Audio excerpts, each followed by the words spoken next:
sudah sangat lengkap. Kami tinggal minta eksekutor dari pemerintah itu sendiri. Dari Palembang, Erwin Setiawan, iNews melaporkan.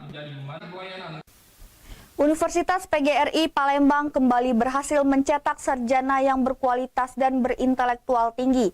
Ada sebanyak 489 wisudawan pada dunia pekerjaan. Selain mutu pendidikan, PGRI merupakan satu-satunya universitas di Sumsel yang telah melakukan MOU dengan BNN Sumsel untuk menciptakan kampus bersih dari narkoba.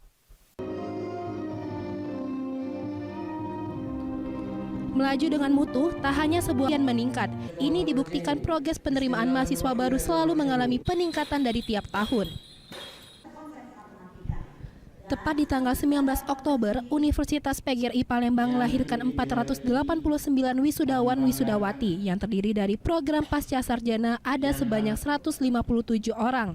Fakultas Keguruan dan Ilmu Pendidikan ada sebanyak 299 orang, Fakultas Ekonomi dan Bisnis ada sebanyak 7 orang, Fakultas Teknik dan Informatika 25 orang, dan Fakultas Perikanan dan Kelautan sebanyak. Bagaimana mahasiswa mau ujian sampai dengan pengumpulan bahan, sampai dengan juga ujian, juga ada tanggal-tanggal tertentu. Jadi kalender akademik.